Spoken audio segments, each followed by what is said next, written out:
ತಾಳ ಒಂದು ತಾಳ ಇತ್ತು, ಒಂದು ತಂಬೂರಿ ಇತ್ತು. ಅದನ್ನ ತಗೊಂಡು ವಿಠಲ ವಿಠಲ ವಿಠಲ ಅನ್ಕೋತ ಅಡ್ಡಾಡ್ತಿದ್ರು. ಅವನ್ ಹೆಂಡತಿ ಜೀಜಾಬಾಯಿ ಒಮ್ಮೆ ತುಕಾರಾಮರಿಗೆ ಹೊಡಿತಿತ್ತು. ಆ ಹೊಡೆದ್ರ ತಾಳ್ನಾಗ ಮತ್ತೆ ವಿಠಲ ಅಂತಿದ್ದ. ಹಂಗೆಲ್ಲ ಆಗ್ತಿತ್ತು. ಅದನ್ನೆಲ್ಲ ನೋಡಿ ಶಿವಾಜಿ ಮಹಾರಾಜ ತುಕಾರಾಮರಿಗೆ ಏನ್ ಬೇಕೋ ಎಲ್ಲ ಕೊಟ್ಟು ಕಳಿಸಿದ. ಬಂಗಾರ, ಬೆಳ್ಳಿ, ಮುತ್ತು, ರತ್ನ ಎಲ್ಲ ಕೊಟ್ಟ. ಅವಾಗ ತುಕಾರಾಮರಿಗೆ ಒಯ್ದು ಕೊಡಾಕ್ ಹೋದ. ಇದ್ನ್ಯಾಕ್ ತಂದಿ ಅಂದ್ರು. ಅವ್ರಂದ ನಮ್ಮ ರಾಜಾರ ಕೊಟ್ಟಾರ, ನೀವು ಬಡತನ ದೂರ ಆಗಲಿ ಅಂತ ತಂದೀನಿ ಅಂದ. ಅವಾಗ ತುಕಾರಾಮರು ಏನಂದ್ರ ಗೊತ್ತ, ನಾ ಬಡವದನ್ನ ನಿಮ್ ರಾಜಾಗ ಯಾರು ಹೇಳಿದ್ರಂದ, ಅಮಿ ಶ್ರೀಮಂತ ಅನಿ ಶ್ರೀಮಂತ ಆಹೇ, ನಾ ಶ್ರೀಮಂತರಿಗಿಂತ ಶ್ರೀಮಂತದೀನಿ. ಯಾಕ? ವಿಠ್ಠಲ ಅದ ನನ್ನ ಜೊತೆಗೆ. ವಿಠ್ಠಲ ಯಾರ ಬಲ್ಲೆಕ್ ಇರ್ತಾನಂದ್ರ ಯಾರ ಮನಸ್ನ್ಯಾಗ ಭಕ್ತಿ ಅದ, ಯಾರ ಮನಸ್ನ್ಯಾಗ ಪ್ರಾಮಾಣಿಕತನ ಅದ, ಯಾರ ಮನಸ್ನ್ಯಾಗ ಇನ್ನೊಬ್ಬರಿಗೆ ದ್ವೇಷ ಮಾಡುವುದಿಲ್ಲ, ಯಾರ ಮನಸ್ಸು ಸ್ವಚ್ಛ ಅದ, ಅಲ್ಲಿ ವಿಠ್ಠಲ ಇರ್ತಾನ. ಅವ್ರ ಹೆಂಗ್ ಬಡವರು ಇರ್ತಾರ? ಆದ್ದರಿಂದ ನಾವೆಲ್ಲ ಬದುಕೋದು ಅಂದ್ರ, ಪೂಜೆ ಮಾಡೋದು ಅಂದ್ರ ಬರೀ ಗುಡಿಯಾಗ ಹೋಗಿ ತೆಂಗಿನಕಾಯಿ ಹೊಡಿದ ಅಷ್ಟ ಅಲ್ಲ. ನಾವು ಯಾರಿಗೂ ಮೋಸ ಮಾಡ್ಲಾರ್ದಂಗ, ಎಲ್ಲರ ಜೊತೆಗೆ ಪ್ರೇಮದಿಂದ ಜಗಳ ಆಡ್ಲಾರ್ದಂಗ ಬದುಕೋದು ಬಹಳ ಮಹತ್ವ. ಇಬ್ರು ಅಣ್ಣ ತಮ್ಮ ಇದ್ರು, ಕತಿ ಇದು. ಒಂದ್ ಊರಾಗ ನಡೆದ ಘಟನೆನು ಅಂತಾರ. ಒಂದ ಮನ್ಯಾಗ ಹುಟ್ಟಿದವರು ಇಬ್ರು ಅಣ್ಣ ತಮ್ಮ ಇದ್ರು. ಅವರು ದೊಡ್ಡವ್ರು ಆದ್ಮೇಲ ಅಣ್ಣಗ ತಮ್ಮಗ ಹೊಲ ಅವ್ರಪ್ಪ ಮಾಡಿಕೊಟ್ಟ. ನಡು ಒಡ್ಲಿತ್ತು. ಅದು ಅಣ್ಣಗ ಹೋಗಿತ್ತು. ತಮ್ಮಗ ಈ ಕಾಡಿ, ಅಣ್ಣಗ ಈ ಕಾಡಿ ಅಂತ ಹೇಳಿ ಕೊಟ್ಟಿತ್ತು. ಅದು ಆ ಒಡ್ಡಿನ ಮೇಲೆ ಒಂದು ಗಿಡ ಬೆಳೆದಿತ್ತು, ಮಾವಿನ ಗಿಡ. ಅದು ಬೆಳೆದದ್ದು ಅಣ್ಣನ ಹೊಲದಾಗ, ಅದರ ಟೊಂಗೆ ಬಂದದ್ದು ತಮ್ಮನ ಹೊಲ. ಹಿಂಗಿತ್ತು. ಅಲ್ಲಿ ಆಡ್ಕೋತ ತಮ್ಮನ ಮಗ ಸಣ್ಣ ಹುಡುಗ, 8 ರಿಂದ 10 ವರ್ಷದ ಹುಡುಗ ಆಡ್ಕೋತ ಬಂದಿತ್ತು. ಅಲ್ಲಿ ಮಾವಿನಕಾಯಿ ಆಗೈತೆ ಅಂತ ಹೇಳಿ ಹರ್ಕೋತದ ಆ ಗಿಡದ. ಅದನ್ನ ಅಣ್ಣ ನೋಡಿದ. ಇಬ್ಬರಿಗೆ ಜಗಳ ನಡೆದಿತ್ತು. ಅಣ್ಣ ನೋಡಿದ. ಅದನ್ನ ನೋಡಿ, ನಮ್ಮ ಗಿಡದ ಹಣ್ಣು ನೀ ಯಾಕೆ ಹರ್ಕೊಂಡಿ ಅಂತ ಶುರು ಮಾಡಿ. ತಮ್ಮನ ಮಗ ನೀ ಯಾಕೆ ಹರ್ಕೊಂಡಿ ಅಂದ. ತಮ್ಮ ಬಂದ. ಅವನು ಆಯ್ತು ತಗೋಪ, ಒಂದು ಹಣ್ಣು ಹರ್ಕೊಂಡಿನಿ ಅಂತ ಅನ್ಬೇಕಿಲ್ಲ. ಇದು ನಮ್ಮ ಹೊಲದಾಗ ಬಂದ ಟೊಂಗೆ ಐತಿ, ಇದು ನನ್ನ ಹಣ್ಣ ಅಂದವ. ಇಬ್ಬರಿಗೆ ಜಗಳ ಚಾಲು. 10 ಎಕರೆ ಹೊಲ ಬಂದದ ಬಿಟ್ಟಾರ. ಅದೊಂದು ಹಣ್ಣಿನ ಸಲುವಾಗಿ ಜಗಳ ಚಾಲು ಆಯ್ತು. ಮುಂದೆ ಕೋರ್ಟಿಗೆ ಹೋದ್ರು. ಇಷ್ಟಕ್ಕೆ ಊರಾಗ ಹೋಗಿ ನ್ಯಾಯ ಮಾಡಕ್ ಹೋದ್ರೆ ನ್ಯಾಯ ಮಾಡ್ಬೇಕಿಲ್ಲ. 4 ಮಂದಿ ಇವ್ರ ಕಡೆ, 4 ಮಂದಿ ಅವ್ರ ಕಡೆ. ಬಿಡಬೇಡ ನೀ ಅವನಂತ ಇವ್ರು ಹೇಳತ್ತಾರ, ಬಿಡಬೇಡ ನೀ ಅವನಂತ ಅವ್ರು ಹೇಳತ್ತಾರ. ಇವ್ರಿಗೆ ತಿಳಿಬೇಕಿಲ್ಲ ಯಾರು ನಮ್ಮವ್ರು ಯಾರು ನಮ್ಮವ್ರಲ್ಲ. ಮತ್ತ ಅವ್ರಿಗೆ ಚಾ ಕುಡಿಸಿ ಇವ್ರ ಕಡೆ ಹೇಳ್ಸ್ಕೊಳ್ಳೋದೇನು. ನಾದ್ರ ಬಿಡ್ತಿದ್ದಿಲ್ಲಪ್ಪ, ಅವನು ಬಿಡಬೇಡತ್ತ. ಬಡದ್ಯಾಡ್ಬೇಡ್ರಪ್ಪ, ಏನ್ ಒಂದು ಮಾವಿನ ಹಣ್ಣು ಐತಿ ಅಂತ ಹೇಳ್ಬೇಕಿಲ್ಲ. ನಾವಾದ್ರ ಬಿಡ್ತಿದ್ದಿಲ್ಲ, ಬಿಡಬೇಡ ನೀ ಅವನು ಹಂಗಂದಾನಿಲ್ಲ, ಬಿಡಬೇಡ ಅವನು. ಕೋರ್ಟಿಗೆ ಹೋದ್ರೆ ಎಂದ್ರೆ 1 ದಿನದಾಗ ಮುಗಿತೈತನ್ನೇ. ಅಲ್ಲಿ ಹೋದ್ರು, ಶುರು ಆತು. ಅದು 15 ವರ್ಷ ನಡೀತು. ಅದನ್ನ ನಡೆಸೋದ್ರಾಗ ವಕೀಲನ ಫೀಸ್ ಕೊಡಾಕ ಇವನು 10 ಎಕರೆ ಮಾರಿದ್ದ, ಅವನು 10 ಎಕರೆ ಹೋಗೇ ಬಿಟ್ಟಿತ್ತು ಇಬ್ಬರು. ಇದೇನು ಜೀವನ? ಆ ಗಿಡ ಅಂತೂ ಏನ್ ಹುಚ್ಚದಿರು. ನಾ ನಿಮ್ಮವನು ಅಲ್ಲ, ಹೊರವನು ಅಲ್ಲ, ನನ್ನ ದೇವರವದೀನಿ. ಎಷ್ಟು ಹಕ್ಕಿಗಳು ಬಂದು ತಿಂದು ಆರಾಮದಾವ. ಮನುಷ್ಯರ್ದು ಒಂದಿಟ್ಟು ತಲೆ ಕೆಟ್ಟದಷ್ಟ. ಏನು ಅಣ್ಣ ತಮ್ಮ ಅದಿರಿ, ಏನು ಒಂದು ಹಣ್ಣು ಯಾರು ತಿಂದ್ರೆ ಏನಾಗುದದು? ಆದ್ರೆ ನಾವು ಎಷ್ಟೋ ಸಲ ಸಣ್ಣ ಸಣ್ಣ ವಿಷಯಕ್ಕೆ ಜಗಳಾಡಕ್ ಶುರು ಮಾಡ್ತೀವಿ. ಇಲ್ಲಿ ಬಸವಣ್ಣವ್ರ ತರ ಹಿಂಗ್ ಮಾಡೋದಲ್ಲ ಜೀವನ. ಅದಕ್ಕೆ ಶಾಣೆತನ ಅನ್ನೋದಿಲ್ಲ. ಅದಕ್ಕೆ ಹೆಂಗಿರ್ಬೇಕು? ಇರ್ಲಿ, ಒಂದು ತಮ್ಮನ ಮಗ ಅದಾನ, ಒಂದು ತಿನ್ಲಿ ಅಂದ್ಬಿಟ್ರೆ ಮುಗ್ದ ಹೋಗ್ತಿತ್ತು. 15 ವರ್ಷ ಬಡದಾಡಿ ಎಲ್ಲ ಮಾಡಿ ಹೊಲ ಮಾರ್ಕೊಂಡು ಮತ್ತೊಬ್ಬರು ಹೊಲದಾಗ ದುಡಿಯಾಕಿತ್ತು. ಇದನ್ನು ದೇವರು ಮೆಚ್ತಾನೆ. ಮರೆಯದೇ ಪೂಜಿಸು ನಮ್ಮ ಕೂಡಲ ಸಂಗಮ ದೇವನ. ದೇವರಂತಾನ ನನ್ನ ಪೂಜಿಸುದು ಬಿಡು, ಮೊದಲು ನೀ ಚಂದ ಬದುಕಷ್ಟೆ. ನಿನಗೆಲ್ಲ ಕೊಟ್ಟಿನಿ, ಕಣ್ಣು ಕೊಟ್ಟಿನಿ, ಚಲೋ ಅಂದ್ ನೋಡು. ಕಿವಿ ಕೊಟ್ಟಿನಿ, ಚಲೋ ಅಂದ್ ಕೇಳು. ಬಾಯಿ ಕೊಟ್ಟಿನಿ, ಚಲೋ ಅಂದ್ ಮಾತಾಡು. ಕಾಲು ಕೊಟ್ಟಿನಿ, ಚಲೋ ಜಾಗಕ್ಕೆ ಹೋಗು. ಇಷ್ಟೆಲ್ಲ ಸುಮ್ಮನೆ ಕೊಟ್ಟಿನಿ. ಎಷ್ಟು ಸುತ್ತಮುತ್ತ ಎಲ್ಲ ಅದ, ಕಾಲ ಕೈಯ ಇವೆಲ್ಲ ಅದಾವಲ್ಲ, ಇದನ್ನ ಚಂದಗೆ ಬಳಸ್ಬೇಕಷ್ಟ. ಹೆಂಗ ಅವರು ಜ್ಞಾನಿಗಳ ಬಳಸಿದ್ರು ನಮಗ ಅವರಿಗೆ ಎಷ್ಟು ವ್ಯತ್ಯಾಸ ಇಲ್ಲ. ನಾವು ಸಣ್ಣ ಸಣ್ಣ ಇದಕ್ಕೆ ಜಗಳಕ್ಕೆ ಹೋಗಿಬಿಡ್ತೇವೆ. ಅವ್ರು ಎಷ್ಟು ಸಹನೆ ಅವ್ರಿಗೆ. ನಾಮದೇವರಂತ ಒಬ್ರು ಆಗ್ಯವರು, ಕೇಳಿರಿಲ್ಲೋ? ಸಂತ ನಾಮದೇವರಂತ ಒಬ್ರು ಆಗ್ಯವರು. ಅವ್ರು ಎಷ್ಟು ಸಮಾಧಾನ ಇದ್ರಂದ್ರೆ, ಅವ್ರ ಸಮಾಧಾನ ಅವ್ರಿಗೆ ಯಾಕೆ ಸಂತರು ಅಂತಿದ್ರಂತ ಅದರ ಮೇಲೆ ಗೊತ್ತಾಗ್ತದೆ. ಅವ್ರ ಜೀವನದಾಗ ಒಂದು ಘಟನಾ ನಡೀತು, ಬಹಳ ಚಲೋ ಘಟನೆ ಅದು. ಅವರು ಊರಾಗ ಬರೇ ವಿಠಲ ವಿಠಲ ಅನ್ಕೋತ ಎಲ್ಲಾರನ್ನು ಪ್ರೀತಿಸ್ಕೊತಿದ್ರು. ಅವರು ಪ್ರೀತಿಸಿದ್ರು 4 ಮಂದಿ ಆಗಲಾರ್ದವ್ರು ಇದ್ರು ಊರಾಗ. ಅವ್ರು ಇರೋರೇ ಎಲ್ಲ ಕಡೆ ಅವ್ರಿದ್ರು. ಹೆಂಗರೆ ಮಾಡಿ ಅವ್ರಿಗೆ ಸಿಟ್ಟಿಗೆ ತರಿಸ್ಬೇಕಂತ ಇವ್ರು ಊರ್ ಮಂದಿಗೆ ತೋರಿಸ್ಬೇಕಾಗಿತ್ತು. ನಾಮದೇವರು ಸಿಟ್ಟಿಗೆ ಬರ್ತಾರ, ಅವರು ಹಂಗ ಮಾಡ್ತಾರ. ಇಲ್ಲ, ಏಕನಾಥರ ಜೀವನ್ಯಾಗ ನಡೆದ ಘಟನೆ. ಏಕನಾಥ ಅವರು ಸಿಟ್ಟಿಗೆ ಬರ್ತಾರಂತ ತೋರಿಸ್ಬೇಕಾಗಿತ್ತು. ಏನ್ ಮಾಡಿದ್ರು ಗೊತ್ತೇನೋ, ಒಂದ್ ದಿವಸ ನೀವು ಸುಮ್ಮ ಆಶ್ಚರ್ಯ ಪಡ್ತೀರಿ. ಹಂಗ ನಮ್ಮ ಜೊತೆ ಯಾರೇ ಮಾಡಿದ್ರೆ ಅದೇನಂತೀರಿ ನಿಮ್ ಭಾಷೆದಾಗ ಕೊಡ್ಲಿ ಬಡಗಿನ ಹರಿಯಾಡ್ತಾವ. ಅವರು ಒಂದು ದಿನ ಊಟಕ್ಕೆ ಕೂತಿದ್ರು ನಾಮದೇವ್. ಅವ್ರ ಮನೆಯವ್ರು ಹಿಂಗ ಬಾಕಿ ನಿದಾಗತ್ತಿದ್ರು. ಆ 4 ಮಂದಿ ಏನಿದ್ರಲ್ಲ ಅದ್ರಾಗ ಒಬ್ಬ ಓಡಿ ಬಂದು ಅವ್ರ ಮನೆಯವ್ರ ಮ್ಯಾಲ ಕೂತ. ಹಿಂಗ್ ಕೂತ್ರೆ ಹೆಂಗಾಗ್ತದೆ? ಜಗಳ ಏನ್ ಸಣ್ಣದಾಕೈತೆ? ದೊಡ್ಡ ಜಗಳ ಆಗ್ತದೆ. ಇನ್ನು ಸಿಟ್ಟಿಗೆ ಬರೋಬೇಕಲ್ಲ. ಅವಾಗ ಏಕನಾಥರು ಏನಂದ್ರೆ ಗೊತ್ತೇನು? ಬಹಳ ಚಲೋ ಮಾತು ಹೇಳಿದ್ರು. ಅವ್ರ ಹೆಂಡತಿಗೆ ಹೇಳಿದ್ರು, ಎಲ್ಲರೇ ಅವನು ಬೀಳಿಸಿ ಅಂತಂದ್ರು. ಹಂಗಂದ್ರು, ಸಿಟ್ಟಿಗೆ ಬರ್ಲಿಲ್ಲ ಅವ್ರು. ಅವನ್ ಮ್ಯಾಲ ಕೂತಂದ್ಲ, ಅವ್ನ ಎಲ್ಲರೇ ಬೀಳಿಸಿ ಕೆಳಗ ಅಂದ್ರು. ಅವಾಗ ಅವ್ರ ಹೆಂಡತಿ ಒಂದು ಮಾತು ಹೇಳಿದ್ರು, ಅದಕ್ಕಿಂತ ದೊಡ್ಡ ಮಾತು. ಅವ್ರಂದ್ರು, ನನಗೂ ಮಕ್ಕಳನ್ನ ಆಡಿಸಿ ಗೊತ್ತೈತೆ, ಅವನೇನ್ ಬೆಳೆಸೋದಿಲ್ಲ ಅಂದ್ರು. ಹೆಂಗ ಅವ್ ಮ್ಯಾಲ ಕೂತವನ ಗತಿ ಏನಾಗಿರ್ಬೇಕು? ಅಲ್ಲೇ ಕೆಳಗಿಳಿದವನ ನಮಸ್ಕಾರ ಮಾಡಿಬಿಟ್ಟವ. ಅವ ಅಂದ, ನಿಮ್ಮಂತ ದೊಡ್ಡವ್ರು ಯಾರೂ ಇಲ್ಲ. ಹಂಗ ಇಲ್ಲಿ ನಾವು ಅದೇವಿ ಅಂದ್ರೆ ಎಷ್ಟು ಚಲೋ ಐತ್ ನೋಡಿ ವಾತಾವರಣ. ಎಲ್ಲಾರು ಅಣ್ಣ ತಮ್ಮನ. ನೀವು ಏನ್ ಹೊರಗಿನವ್ರು ಯಾರದಾರಿ? ಸಣ್ಣ ಸಣ್ಣ ಮಾತಿಗೆ ಜಗಳಾಡಿ ಅವನ ಮುಖ ನಾನ್ ನೋಡಂಗಿಲ್ಲ, ನಿಮ್ ಮುಖ ನಾನ್ ನೋಡಂಗಿಲ್ಲ. ಅದ್ರಾಗ ಎಲೆಕ್ಷನ್ ಬತ್ತಂದ್ರು ಗದ್ಲ ಹಿಡ್ದಾಗ. ಏನ್ ಎಲೆಕ್ಷನ್ ಏನ್ ಮಾಡೋದದ? ಸುಮ್ಮನ ನೀ ಅಂತ ಹೇಳಿ ಜಗಳಾಡೋದು ಜೀವನ ಏನಪ್ಪಾ? ನೀರೇ ಆಗು ನಾರೇ ಆಗ್ಲಿ ಅಂತ ಹೇಳಿ ಒಳ್ಳೆ ರೀತಿಯಿಂದ ಇದ್ರ ಎಷ್ಟು ಚಲೋ ಅನಿಸ್ತದ ಜೀವನ.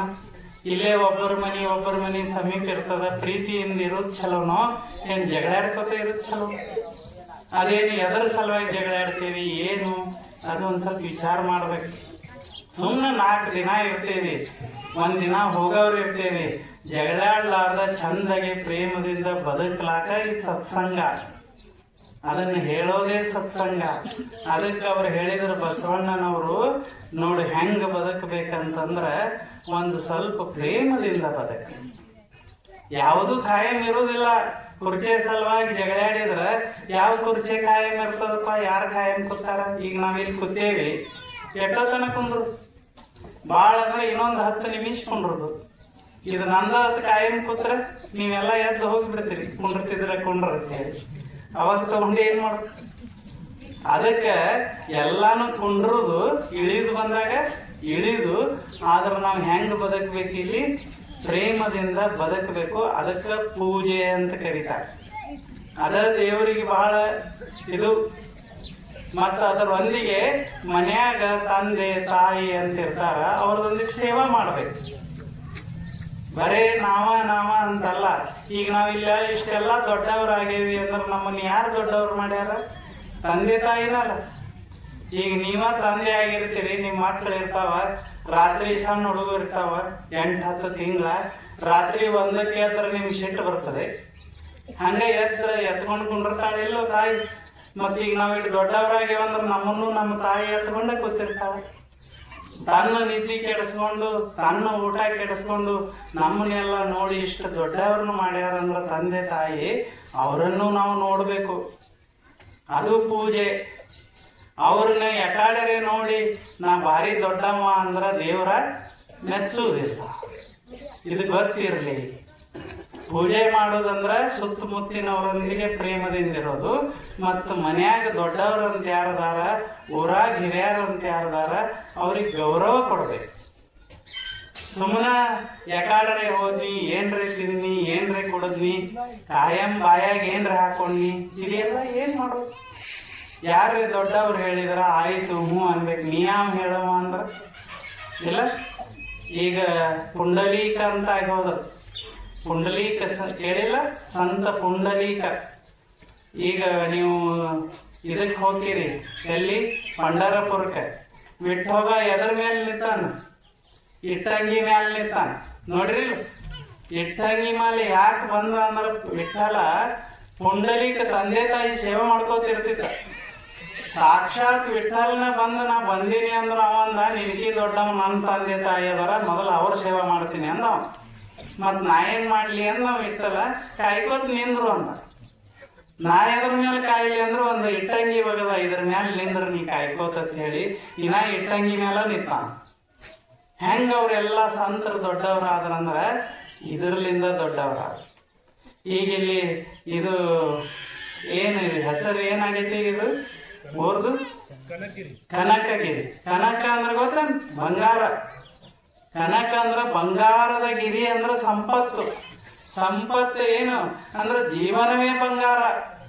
ಇಲ್ಲಿದ್ದವರೆಲ್ಲ ಚಂದ ಬದುಕಿದ್ರು ಅದು ಬಂಗಾರ. ಬಂಗಾರ ಹಿಡ್ಕೊಂಡು ಜಗಳಾಡೋದಲ್ಲ, ಜೀವನವನ್ನೇ ಬಂಗಾರ ಮಾಡೋದು. ನೀವೆಲ್ಲ ಮುಗ್ಧ ಜನ, ನಿಮ್ಮಲ್ಲಿ ಭಕ್ತಿ ಬಹಳ ಚಲೋ ಅದ. ಅದಕ್ಕೆ ದೇವರು ನಿಮ್ಗೆಲ್ಲಾ ಹೊಲದ ಸಂಪತ್ತ ಎಲ್ಲ ಕೊಟ್ಟಾನಿ. ಹಿಂದಿನ ಗಟ್ಲೆ ತ್ರಾಸದ ಏನ್ ಬೇಕು ಎಲ್ಲ ಅದ. ಇದನ್ನ ಇಟ್ಕೊಂಡು ಬಡಿದಾಡಕ್ ಓದ್ಕೊಂಡ್ರಬಾರ್ದು. ಅವ್ರು ಬರ್ತಿರ್ತಾರ ಹಂಗ, ಆ ಎಕ್ಸ್ ಪಕ್ಷ, ವಾಯ್ ಪಕ್ಷ, ಜಡ್ ಪಕ್ಷ ಬರ್ತಿರ್ತಾರ. ಅವ್ರಿಗೆ ಹೇಳುದು, ನೀವು ಬಂದಾಗ ಒಂದು ಓಟ್ ಹಾಕ್ತೀವ್ರಿ, ನಮ್ ಸುತ್ತ ಬರ್ಬೇಡ್ರಿ. ನೀವ್ ಹೆಂಗಿರುದು? ನಾವೆಲ್ಲರೂ ಅಣ್ಣ ತಮ್ಮನ ಅದೇ, ನಾವು ಚಲೋ ಇರ್ತೇವಿ, ಮಸ್ತ್ ಇರ್ತೇವಿ. ಸಾಯಂಕಾಲ ದುಡಿದು ಬಂದು ಹಿಂಗ್ ಗುಡಿ ಮುಂದೆ ಕೂತ ಒಂದಿಟ್ಟು ಭಜನಾ ಮಾಡೋದು. ಎಲ್ಲಾರು ಭಜನಾ ಮಾಡಿ, ದೇವರಿಗೆ ದೀಪ ಹಚ್ಚಿ ಭಜನಾ ಮಾಡಿ, ಆಮೇಲೆ ಮತ್ ನಮ್ಮ ಮನ್ಯಾಗ ಹೋಗಿ ಚಂದಾಗೆ ಉಂಡು ತಿಂದು ಮಸ್ತಾಗಿ ಮಕ್ಕಳು. ಮುಂಜಾನೆ ಎದ್ದು ದೇವರಿಗೆ ನಮಸ್ಕಾರ ಮಾಡಿ ಚೆನ್ನಾಗಿ ದುಡಿಯೋದು, ಮಸ್ತಾಗಿ ಉಣ್ಣೋದು, ಒಂದಿಟ್ಟು ದೇವರ ನಾಮಸ್ಮರಣೆ ಮಾಡೋದು, ಮಸ್ತ್ ಇರೋದು. ನಮಗೆ ತಗೊಂಡು ಏನ್ ಮಾಡೋದು? ಪರಚಿಂತೆ ಯಮಗೆ ಕೈಯ, ಎಮ್ಮ ಚಿಂತೆ ಯಮಗೆ ಸಾಲದೆ, ಕೂಡಲ ಸಂಗಮ ದೇವ ಒಲಿವನೋ ಒಲಿಯನೋ ಎಂಬ ಚಿಂತೆ ಹಾಸಲು ಉಂಟು ಹರಿಯಲು. ಹಂಗ ನಾವು ಇಲ್ಲಿ ಎಲ್ಲ ಹೆಂಗ ಮಾಡೋದಂದ್ರ, ನೀವು ಚಂದ ಇದ್ರ ಮಕ್ಕಳು ಚಲೋ ಇರ್ತಾರ, ನೀವು ಬಡ್ದಾಡಿದ್ರಂದ್ರ ಮಕ್ಕಳು ಅದನ್ನ ಮಾಡ್ತಾರ. ಹೌದಿ? ಆದ್ದರಿಂದ ಹೆಂಗಿರೋದು ಸತ್ಸಂಗ ಅಂತಂದ್ರೆ ಏನು? ಪ್ರೇಮದಿಂದ ಇರೋದು, ತಂದೆ ತಾಯಿಯನ್ನು ಚೆನ್ನಾಗಿ ನೋಡ್ಕೊಳ್ಳೋದು. ಹಂಗ ಮನಿ ಪಾಪ ಬ್ಯಾರೆ ಮನೆಯಿಂದ ನಿಮ್ಮ ಮನಿಗೆ ಬಂದಿರ್ತಾರ ಲಗ್ನ ಆಗಿ, ಅವ್ರನ್ನ ಚಂದಾಗಿ ನೋಡ್ಕೊಳ್ಳೋದು. ನಿಮ್ಮನ್ನ ಯಾಕೆ ಲಗ್ನ ಆಗಿ ಬಂದಿರ್ತಾರ? ಅವ್ರು ನಮ್ ಬಂದಿರ್ತಾರ. ಅವ್ರ ಲಗ್ನ ಆಗಿ ಬಂದ ಮೇಲೆ ಬರೀ ಬಾಟ್ಲಿ ಹಿಡ್ಕೊಂಡು ಅಡ್ಡಾಡಿದ್ರ ಹೆಂಗ್? ಪಾಪ ಅವ್ರು ಏನ್ ಮಾಡ್ಬೇಕು? ಆದ್ದರಿಂದ ಲಗ್ನದಾಗ ನೀವು ಒಂದು ಪ್ರತಿಜ್ಞೆ ಮಾಡಿರ್ತೀರಿ, ನಿಮ್ಗೆ ಗೊತ್ತೈತವೆ ಇಲ್ಲೋ, ನಾನು ನಿನ್ ಚಂದ ನೋಡ್ಕೋತೀನಿ ಅಂತ ಹೇಳಿ ಒಂದು ಇರ್ತೈತಿ ಪ್ರತಿಜ್ಞೆ. ಅದರ ತಕ್ಕಂಗ ಅವರನ್ನು ಚಂದಾಗಿ ನೋಡ್ಕೊಳ್ಳೋದು, ಮಕ್ಕಳನ್ನು ಚೆನ್ನಾಗಿ ಬೆಳೆಸೋದು, ನಾವು ಚಲೋದು ಉಂಡು ತಿಂದ ಮಸ್ತಾಗಿರೋದು. ಹಂಗ ಇದ್ದೇವಿ ಅಂದ್ರ ಅದು ದೇವರಿಗೆ ಬೇಕಾದ ಜೀವನ. ಮತ್ ಮಕ್ಕಳಿಗೆ ಚಲೋ ಸಾಲಿ ಕಲಿಸೋದು. ಈಗೆಲ್ಲ ಸಾಲಿ ಎಷ್ಟು ದೊಡ್ಡ ದೊಡ್ಡ ಆಗ್ಯಾವ ನೋಡಿರಿ. ನೀವು ಚಲೋ ಕಲ್ಸಾತೀರಿ. ಈಗ ಎಲ್ಲಾ ಸಾಲಿ ಅವ್ರಿಗೆ ಚಲೋ ಸಾಲಿ ಕಲಿಸೋದು, ಒಳ್ಳೆ ಸಂಸ್ಕಾರ ಕೊಡೋದು, ನಾವು ಸ್ವಚ್ಛ ಶಿಸ್ತ ಎಲ್ಲ ಇರೋದು. ಹಂಗಿದ್ರ ದೇವರ ಕೃಪೆ ನಿಮ್ ಮ್ಯಾಲೆ ಇರ್ತದ. ಮ್ಯಾಲಿಂದ ಮ್ಯಾಲೆ ಹಿಂಗ ಎಲ್ಲರೂ ಸತ್ಸಂಗ ಮಾಡ್ತೀರಿ. ಈಗ ನೋಡ್ರಿ, ಈಗ ಸತ್ಸಂಗ ಅಂತ ಮಾಡಿದೇವಿ, ಇದೇನ್ ದೊಡ್ಡ ಜ್ಞಾನದ ಮಾತಂತೇನಲ್ಲ, ಸುಮ್ಮನೆ ನಾವು ನೀವು ಮಾತಾಡು. ಈಗ ಮಾತಾಡಿದೇವಿ, ಎಷ್ಟು ಸಮಾಧಾನ ಅನಿಸ್ಲಿಲ್ಲ? ಈಗ ಯಾರ ತಲೆಯಾಗ ಜಾತಿ ಇಲ್ಲ, ಮತ ಇಲ್ಲ, ಪಕ್ಷ ಇಲ್ಲ, ಏನಿಲ್ಲ, ಥಂಡಗದೆ. ನಾವು ಮ್ಯಾಲಿನವ್ರತ್ತಿಲ್ಲ, ಕೆಳಗಿನವ್ರು. ಇನ್ನ ನಾವ ಕುರ್ಚಿ ಮೇಲೆ ಕೂತವ್ರಿಗೆ ತ್ರಾಸ ಇರ್ತದ, ನಿಮ್ ಕೆಳಗ್ ಕೂತವ್ರು ಆರಾಮದೇವಿ. ಯಾಕೆ? ನಮ್ಮನ್ನ ಯಾರು ಬೇಕಾದವ್ರು ಇಳಿಸ್ಬೋದು, ನಿಮ್ನ ಯಾರು ಇಳಿಸವ್ರು? ಇನ್ನು ಅಲ್ಲಿದ ಎಲ್ಲಿ ಇಳಿಸವ್ರು? ನಮ್ಗೆ ಅಂಜಿಕೆ ಇರ್ತೈತಿ, ಯಾವಾಗ ಇಳಿಸ್ತಾರೋ ಯಾವಾಗ ಬಿಡ್ತಾರೋ ಅಂತೇಳಿ. ನಿಮ್ಗೆ ಏನೂ ಅಂಜಿಕೆಲ್ಲ. ಹಂಗ ಮಸ್ತಾಗಿ ಬದುಕೋದಕ್ಕೆ ಏನಂತ ಕರೀತಾರ? ಪೂಜೆ ಅಂತ ಕರೀತಾರ. ಹಂಗೆ ನೀವೆಲ್ಲ ಕನಕಗಿರಿ ಅವರು ಯಾವಾಗಲೂ ಸಂತೋಷದಿಂದ ಇರುವಂಗಾಗಲಿ. ಎಲ್ಲರೂ ಬಂಧು ಬಾಂಧವರು ಅದಿರಿ. ಒಬ್ಬರು ಎಲ್ಲ ಒಂದ ಬಡ್ಡಿ ಇರ್ತಾವೆ. ಇಲ್ಲೊಂದು 4-5 ಬಡ್ಡಿ ಅಂತಾರಿ ನೀವು. ಬಡ್ಡಿ ಅಂದ್ರೆ ಗೊತ್ತಲ್ಲ, ಮೂಲ. ನಿಮ್ಮ ಹೆಸರು ಚಲೋ ಚಲೋ ಅದಾವ. ಮತ್ತು ಮರಾಠಿ ಒಳಗೆ ಹೇಳ್ಬೇಕಂದ್ರೆ ನಮ್ಗೆ ಮರಾಠಿ ಒಂದು ಸರಿಯಾಗಿ ಬರಂಗಿಲ್ಲ. ನಾವು ಹೇಳಿದ್ ತಿಳಿತೋ ಇಲ್ಲೋ ಗೊತ್ತಿಲ್ಲ. ಆದರೂ ಸಹಿತ ಇಷ್ಟು ಶಾಂತ ಸಮಾಧಾನದಿಂದ ಕೂತಿರಲೆ ಇದು ಬಹಳ ಸಂತೋಷ. ಕಾಕಂಡಿಕೆಯಾಗ ಆಶ್ರಮದ ನೋಡಿರೇ ಇಲ್ಲ, ಅದು ಸಿದ್ದೇಶ್ವರ ಅಪ್ಪಗಳು ಬಂದು ಕಡೀ ಪ್ರವಚನ ಮಾಡಿದ ಸ್ಥಳ. ಅದು ಅವ್ರ ಜೀವನದ ಕಡೀ ಪ್ರವಚನ ಮಾಡಿ ಹೋಗ್ಯಾರ. ನಿಮಗೆ ಯಾವಾಗ ಸಮಾಧಾನ ಶಾಂತಿಯಿಂದ ಕುಂಡ್ರಬೇಕು ಅನ್ನಿಸ್ತದ ಅಲ್ಲಿ ಬರ್ರಿ. ಶಾಂತ ಒಂದು 300 ವರ್ಷದ ಆಲದ ಮರ ಅದ. ಚನ್ನ ಬಸವಣ್ಣನವರ ಸ್ಥಳ ಅದು.